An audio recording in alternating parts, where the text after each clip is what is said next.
Hi, I'm Lori. And I'm Kevin, and this is No Longer Ashamed. We are survivors of childhood sexual abuse. And we're here to share with you that if you're a survivor, you don't have to be alone. Our logo is a salamander, and the reason is a fire salamander can survive a fire, and you have survived a fire. We want to help you with your journey to healing and hope. We are all survivors together, and we walk this journey together, and you are not alone. By telling our stories, we are hoping that you will have the courage to share your stories as well and find your voice. Because stories are so important, and for so long I know that I wouldn't tell my story, but when I finally shared my story, that's when I got my freedom. And this is our journey and your journey to healing and hope. So come with us. So I know that you were on our friend Mike's podcast, and he actually allowed me to be on his podcast. And no, I wasn't the first woman. I was the second. But we talked about something because one of the things with Mike, first he remembered being abused as, older kid at church. But then as he dove into his abuse, he realized he was trafficked as a child. Mm-hmm. And that always seems so foreign and so unbelievable. But that was also my history. And I don't talk about it because our stories aren't meant to be told everywhere to everyone. Mm-hmm. But when we do tell them, we get healing. And so there were no words for that kind of thing. When I was in college, I used to say this all the time. My drunken grandfathers babysat me, and it's amazing nothing ever happened to me. That's what I said. But, they traded me for booze, cigarettes, and they threatened with an inch of our life. And I knew what they were capable of. There's so much more to this story. But the thing is that working with business women, what I'm finding, and I think this is the element of men too, is the type A, is they're going to work so hard, they're going to achieve so much, so no one will ever know. Because if anybody knew, they wouldn't want to work with them. They wouldn't like them. And so then so many business women are, well, I don't want to tell my story publicly. Well, we don't have to publicly. And so there's women that I meet with that I tell pieces of my story that I don't tell out loud. Yeah. And even this part, I'm not going to go into it too much. But the thing that throughout my life, I remember watching Oprah when they were talking about how kids can get taken and kidnapped. And they never said things like, watch out for the neighbor, or maybe some kids in the neighborhood that might be a lure to get your kids in. Come play with me at my house. And I remember thinking, why do I know that? And so what happened to me and why I totally shut down and didn't share is I went to a group that I thought was safe. And I was a young mom, probably in my 30s. And on TV, there was all over the TV a kidnapping. And I think it was that little Tara, I think her name was, in Tacoma, little black girl missing. Mm. And I was bumbling around the house because in my mind, I knew what happened to her. And I didn't believe she was okay. But that was in the back of my mind. It wasn't in the front of my mind. In the front of my mind, I'm just doing all the things, feeding the kids, doing the things. Well, at that time, I was going to Al-Anon, and it was kind of like Celebrate Recovery, but it was before Celebrate Recovery. Yeah. So they had groups for overeating. They had groups for everything. So I was in kind of an Al-Anon because I had an alcoholic father. And so we were going around the room, checking in. And so, Kevin, you understand this. We dissociate.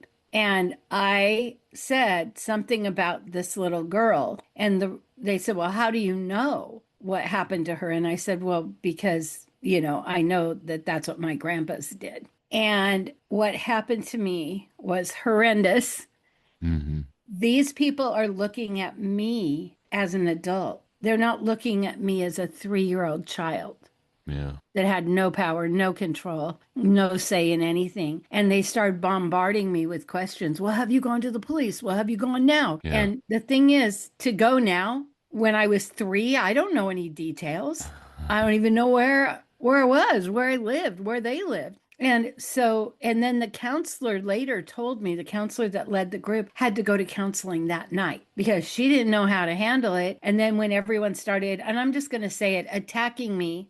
Yeah. Because they saw me as an adult who didn't do the right thing. Yeah. They couldn't realize this was repressed memories and I was a tiny child. And so Yeah. I learned very quickly it wasn't safe. And that's why so often when we say, tell your story, we're like, tell it to somebody safe, and Yeah. I did think this was a safe group.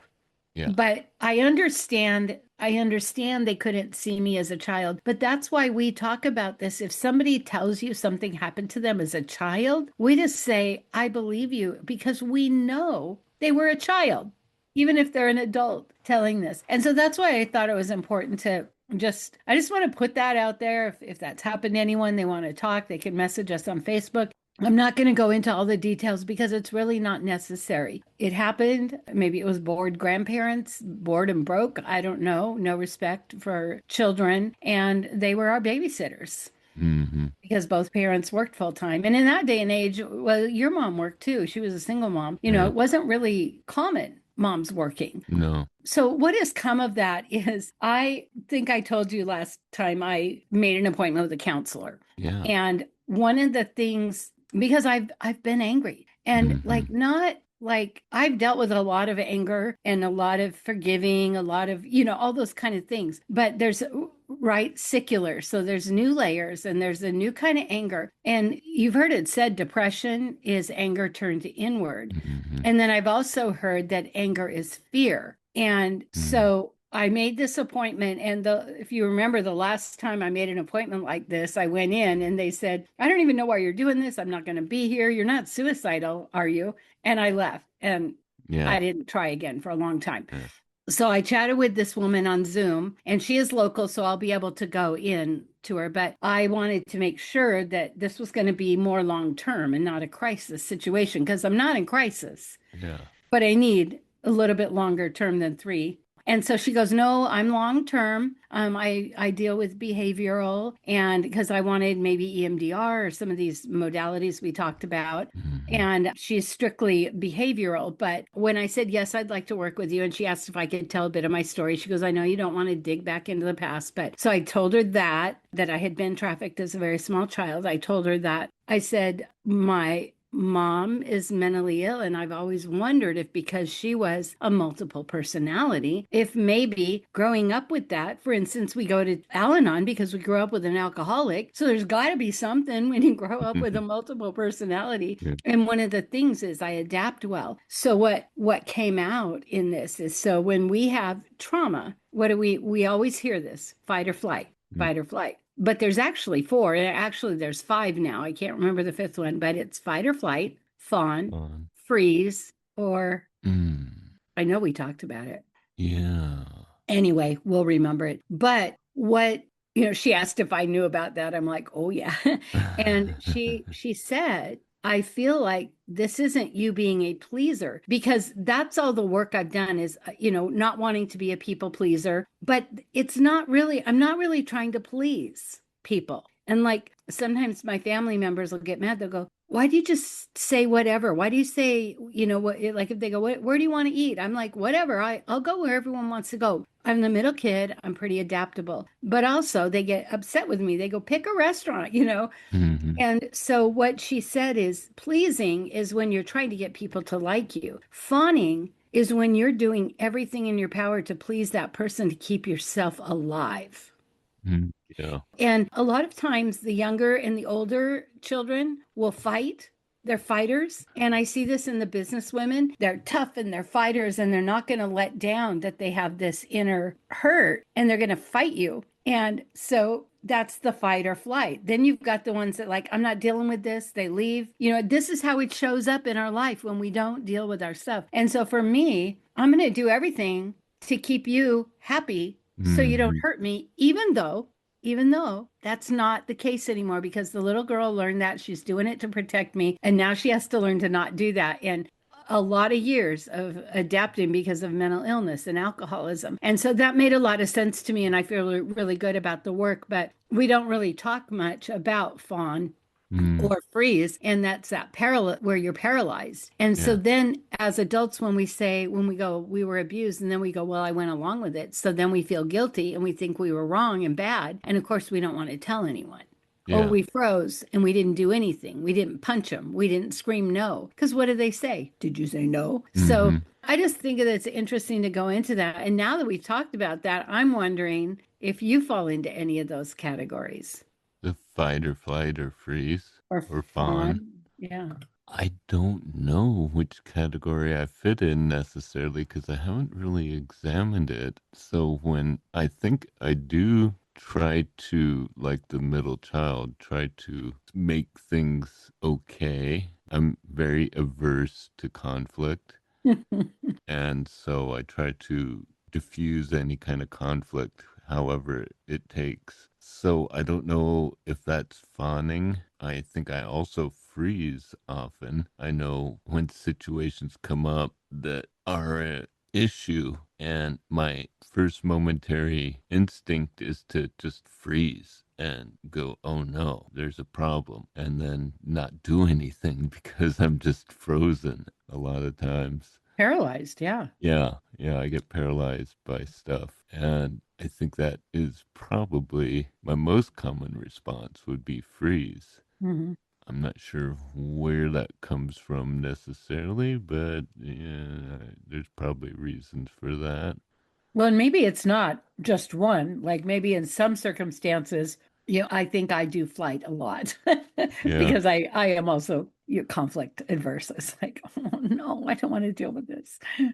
Yeah, I think it also depends on my state of mind because I know there are times when I'm very aggressive in situations for no necessary reason, and it often has to do with the state of where I'm at. If I'm tired and hungry, I should not take Declan for a walk, my dog, because I know I'm going to be just grumpy the whole time. And this has happened where I come home from work, I'm tired, I'm hungry, and he immediately wants to go for a walk, and I'm just like ticked off about it, but you can't change his mind. So I do it, and I know the whole time I'm doing it, I'm just resentful and Mhm. angry, and then it takes me a while to just get over that. And Mhm. and I think so it really depends a lot on my state of mind at the moment that something's happening. But I think my natural instinct is generally to freeze. Mhm.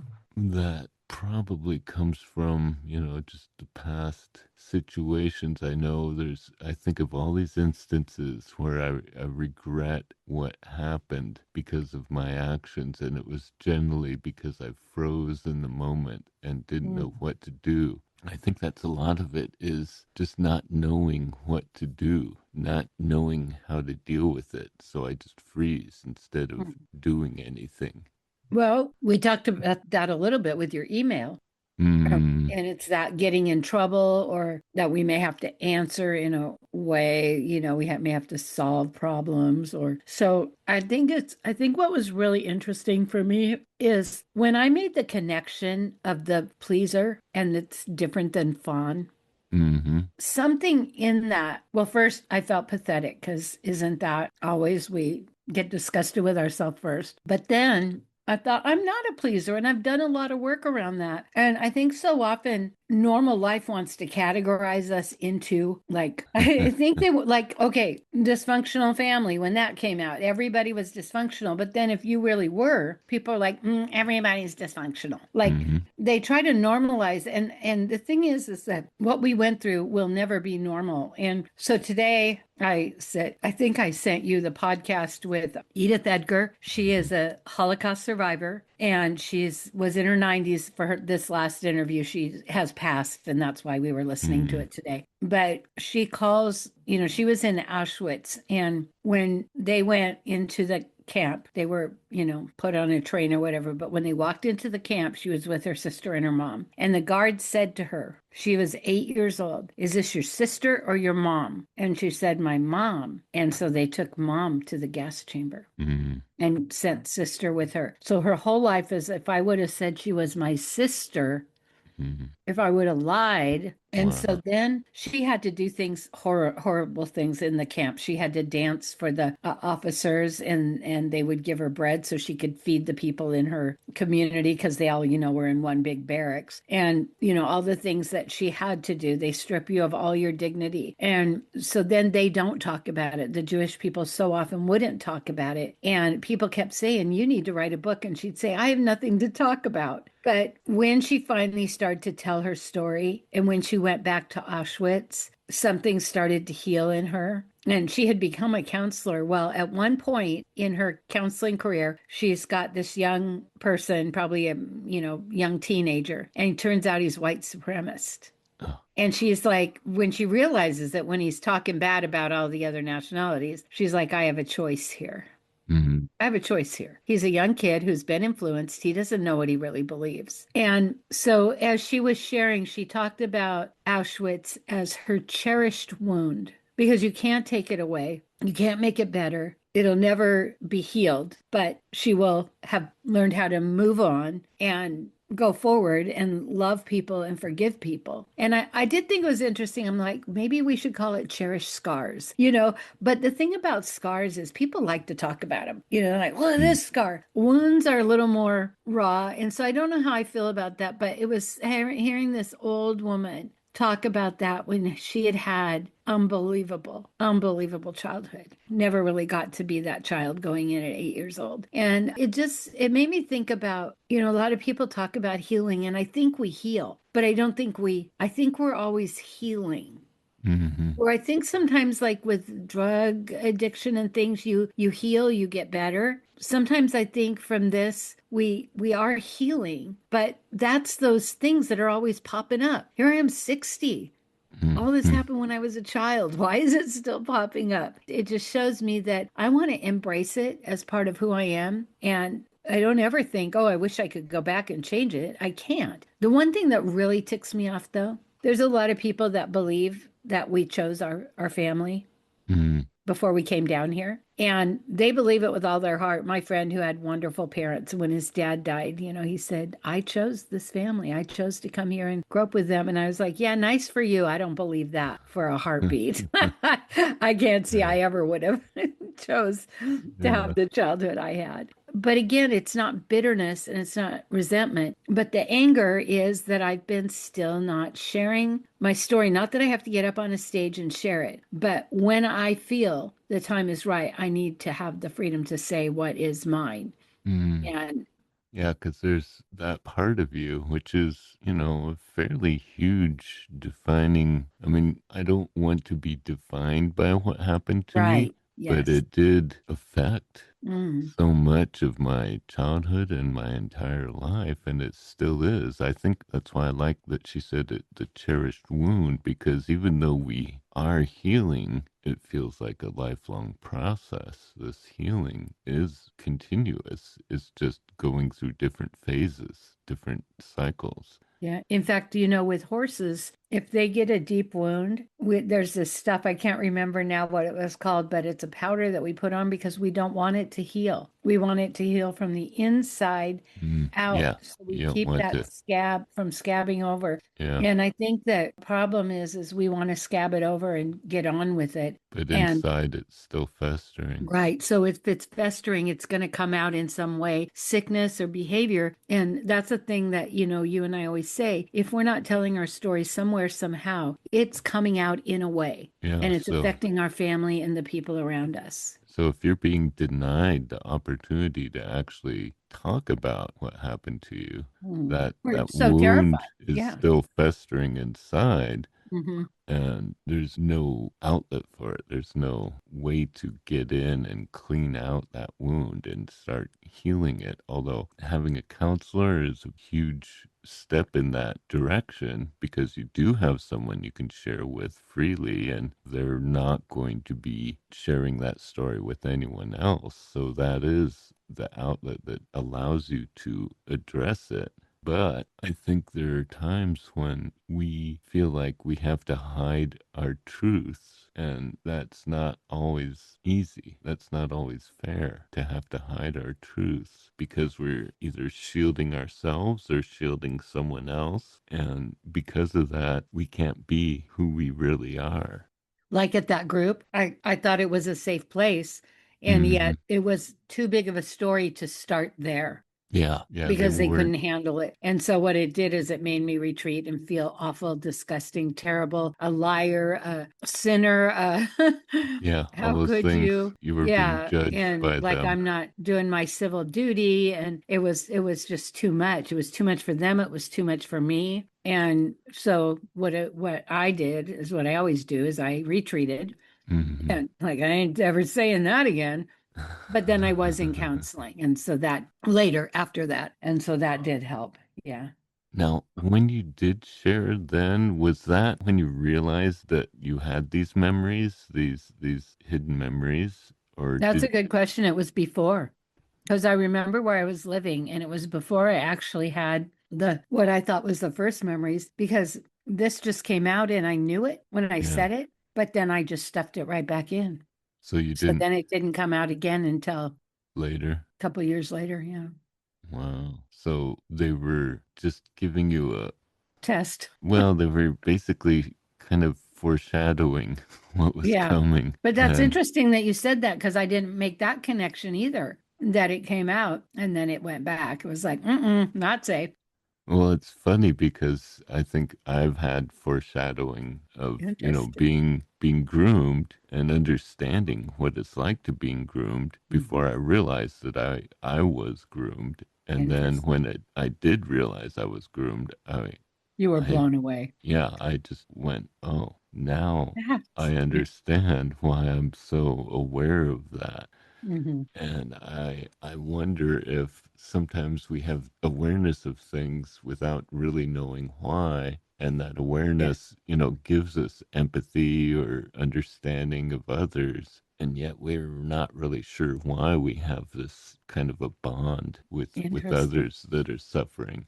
hmm And I know so much that I can handle, and there's so much that I can't handle. And that's hmm why sometimes the stories will definitely trigger a episode, I would call it, hmm where I'm having to find some way of checking out for a while. And I know Charnel doesn't have those issues generally. She can handle the topics a lot more, even though they hmm can be hard for hmm her. She can handle it and not have to check out, so to speak. And Yes. I'm not always able to handle things as But I easily. think the more aware we are, the less checking out happens. Oh yeah. Like, Oh yeah. yeah. And so even though it's secular or circular, and like, I feel like I want to protect myself. I don't want people to think, well, like, she's really angry because I am angry, but I'm not really angry. But when I recognize when things don't work on the computer and I'm just mad instead of like curious, then that's telling my body's telling me something. And if I don't do something about it, I'm going to shove all that in and be depressed or I'm going to Mhm, be sick. mhm.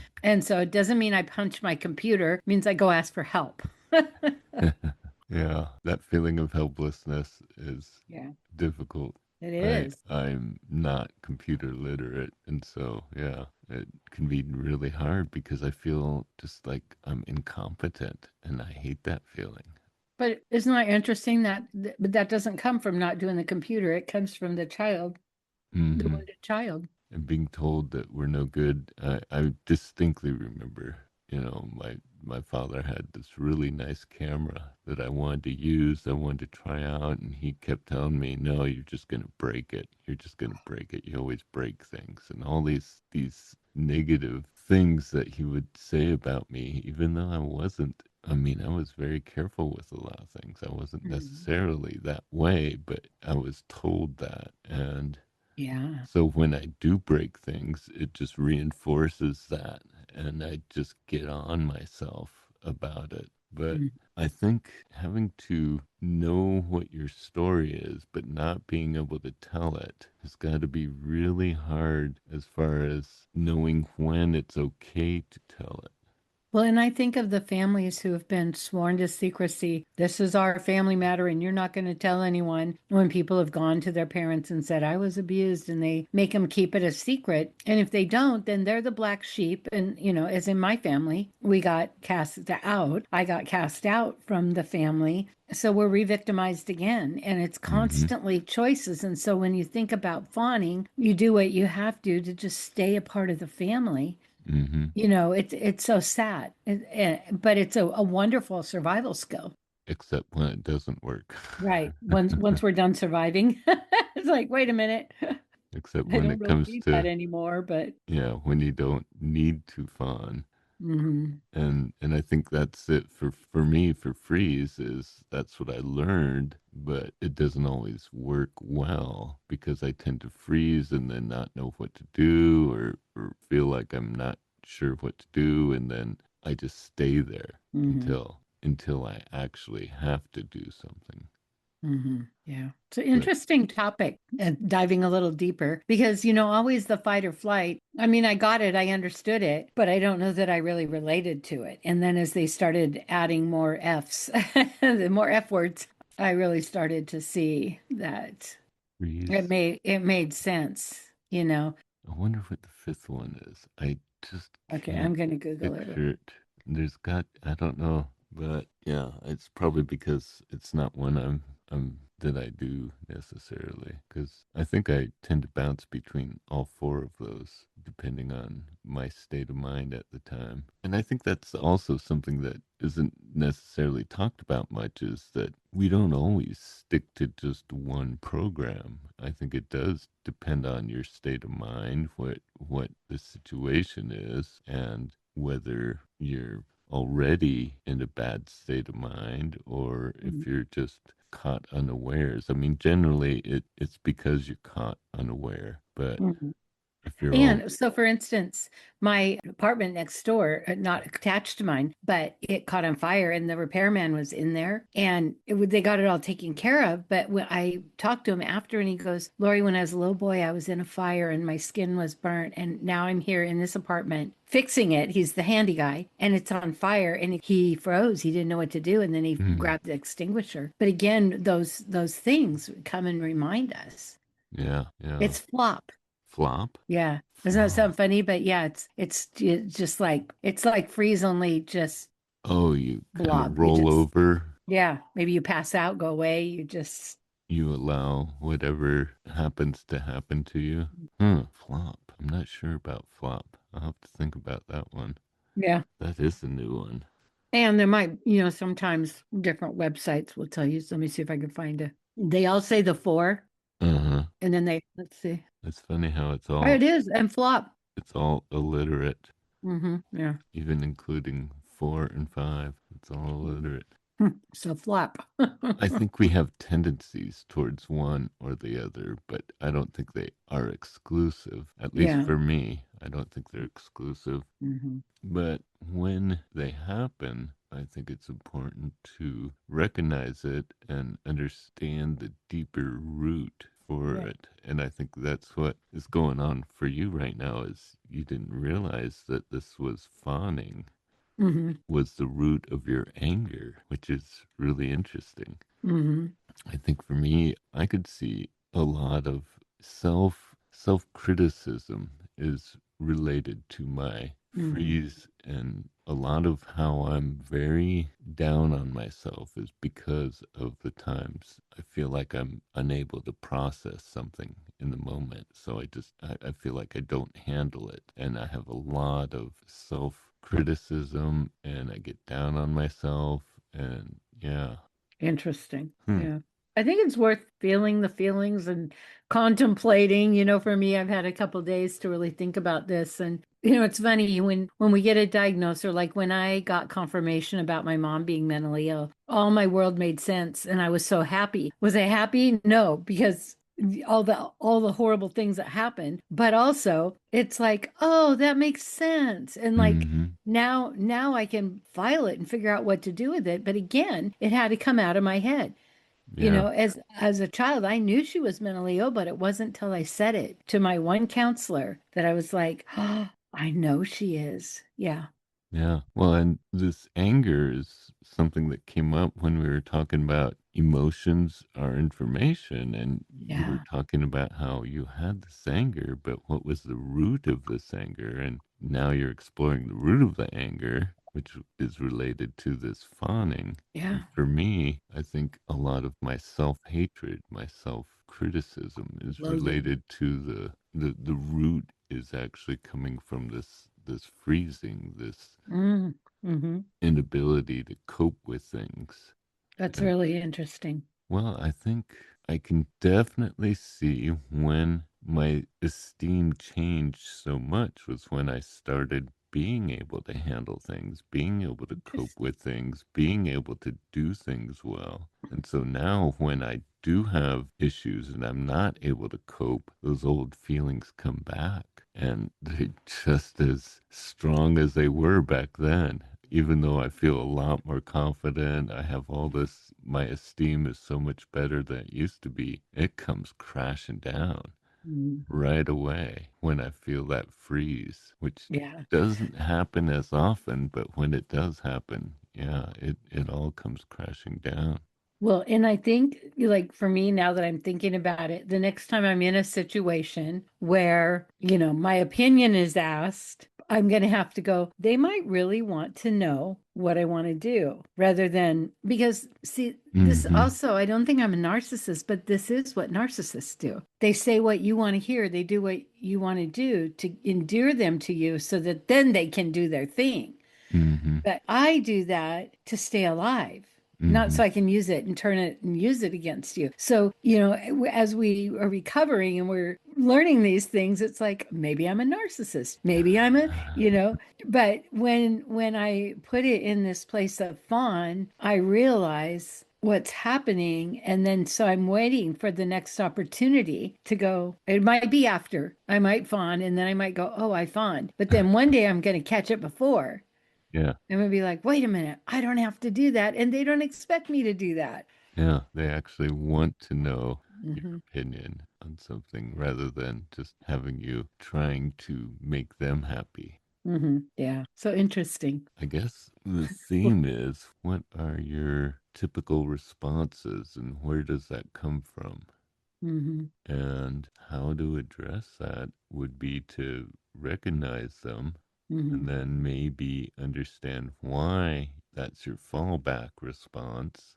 Mm-hmm. I mean, it's all so difficult as far as it does just happen. It feels like we can't even understand it at the moment. But to look back at it and recognize it, and then maybe you can interrupt that sequence Yeah. before it happens, if Yeah. possible. I think it's possible. I don't know.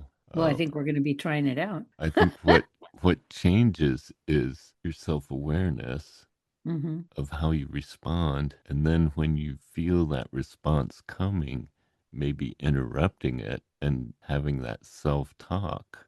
Okay, I don't have to freeze here. I am capable of handling this situation. I just need to stop and look at it and see what needs to be done rather than Mm-hmm. just falling apart and feeling like I'm incapable because Mm-hmm. that response isn't necessarily reflecting who I am now. It's Yeah. reflecting what used to happen.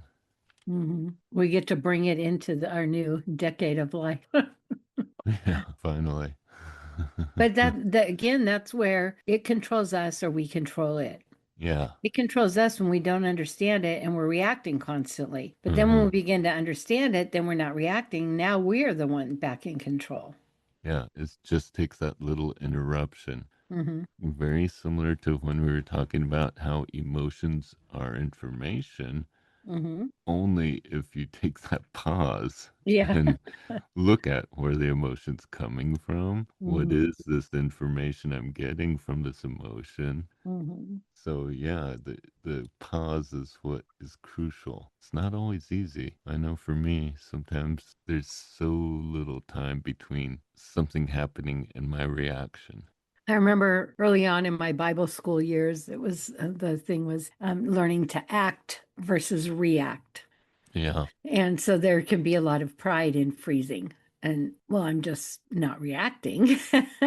So, I feel like, I just feel like it's really easy to categorize, even though this feels like categorizing, to normalize things rather than looking at what they really are and then taking that and going, yeah, that's what I had to do to survive. And thank goodness I figured that out. We hear about women that survive serial killers. Why? Because they fawn. They do everything Hmm. to keep themselves alive, and they're usually the one that got away. So yes, it's a good thing and it will serve well, but we don't need it every day. We don't need, I mean, and so I think that there's a lot of giving it permission, to thanking it and giving it permission to not show up anymore. I don't Or, really need you.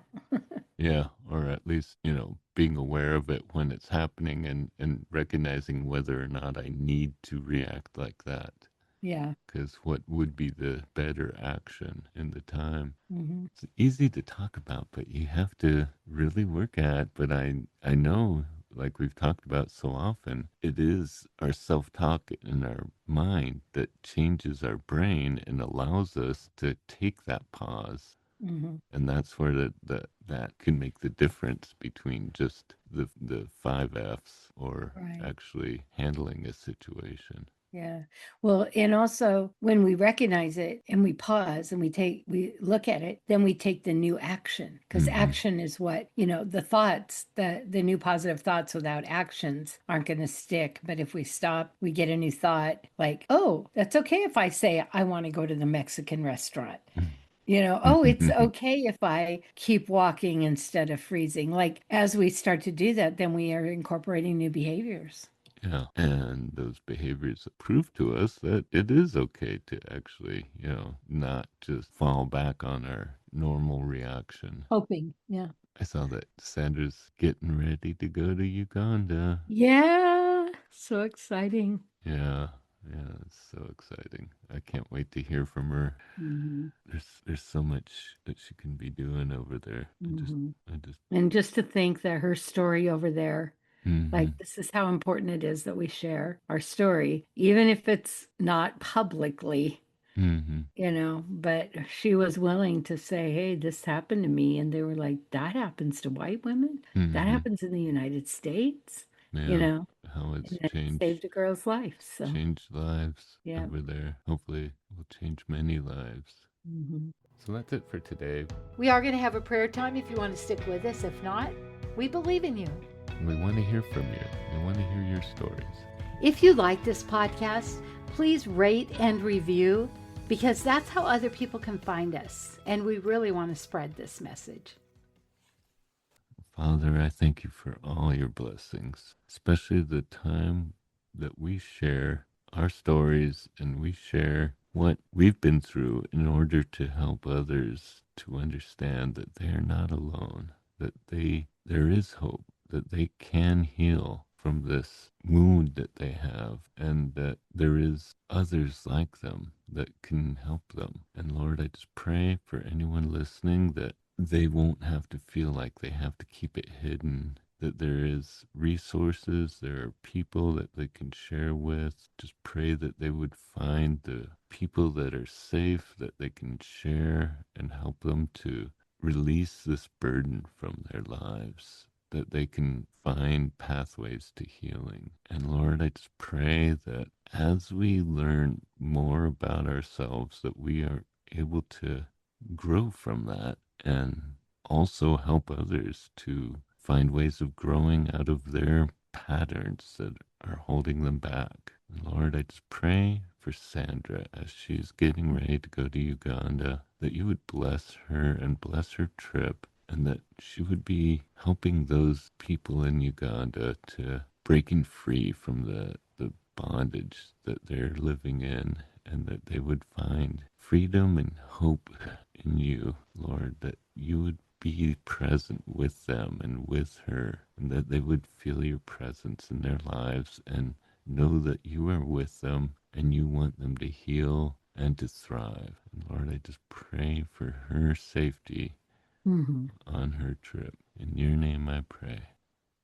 And Father, I just thank you so much for the people that have gone ahead and done the research and come up with the words flight or fight or flight, fawn, freeze and flop. Lord, that we can begin to understand how we're responding and how we're acting to things and that have such a stronghold on us, even when we've done so much work. And I thank you that there are places to tell our stories and that getting it out of our head is so valuable, and also putting names to it. And I just think about our friend Mike and when he started to realize what happened as a child and that, oh, by the way, there's a name for that. It's called trafficking. And I just I'm so sad for all the kids that have to suffer. But I think of Edith Edgar, who is now probably dancing with Viktor Frankl up in heaven. And that, she says it's a cherished wound. And that because of that, she's been able to help so many people, even though she wouldn't share her story for so many years. And Lord, thank you that you give us our own timing. You don't force us. But I pray that the work Kevin and I do here of sharing our story will enable, encourage, empower others to share theirs. In your son's holy name, amen.